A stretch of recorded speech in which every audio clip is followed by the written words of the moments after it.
C'est une très grande satisfaction que nous ayons pu dévoiler le nouveau logo. Il y a à peu près 3 mois, nous avons lancé ce concours. Et ce que nous voulions, c'est qu'il y ait une forte participation pour concourir, mais aussi pour le choix du logo. Il faut rappeler qu'il y a eu 105 participants, 105 jeunes qui ont participé à ce concours. Et puis, il fallait choisir les 10 premiers. Donc, nous voulions que ce soit les administrés. Il y a eu un vote par le biais d'Internet. C'est 3000 personnes qui ont participé à ce vote et pour choisir ces 10. Et aujourd'hui, le jury a fait le choix. Dans les 10 que nous avons choisi, ce logo de Alison Anaïs, qui dorénavant sera l'identité visuelle de la CNBT et qui nous permettra de renforcer cette identité.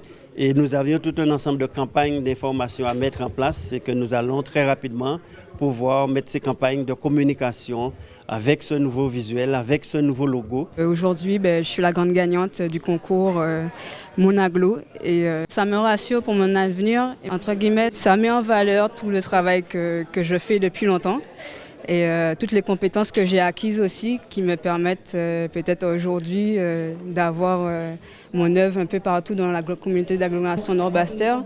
C'est une fierté, c'est vraiment une fierté et je passerai plus souvent peut-être regarder ces œuvres.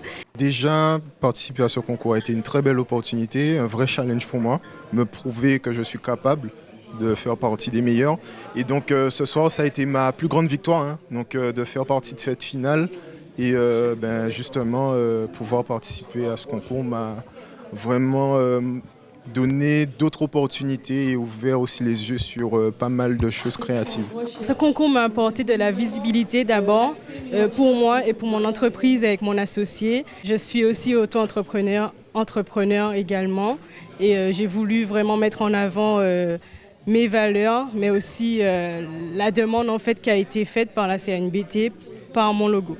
Alors franchement, c'est une très belle initiative puisque ça donne l'opportunité aux jeunes qui sont peu connus ou même ceux qui ne sont pas forcément graphistes d'y participer, de pouvoir se découvrir, de pouvoir mettre leur talent en avant, ce qui permet de pouvoir exploiter sa créativité. L'idée en fait de format de concours pour la CNBT, j'ai trouvé que c'était une bonne idée parce que ça permettait aussi à tout le monde, dont justement la population de la CNBT, de pouvoir s'exprimer en fait. Et peu importe le domaine d'où on vient, on peut effectivement exprimer sa créativité de par le visuel. Et c'est bien que ce genre de concours existe parce qu'il y a énormément de jeunes actifs qui ne sont pas assez mis en valeur par rapport à leurs compétences. Et on dit que la jeunesse n'a pas de compétences, mais ce concours prouve qu'il y en a. Ma très grande fierté, c'est de voir ce dynamisme, cet engagement, cette compétence, c'est la créativité pour les différents participants,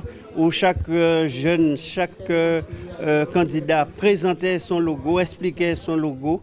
Et je peux vous dire que c'était une grande satisfaction pour moi.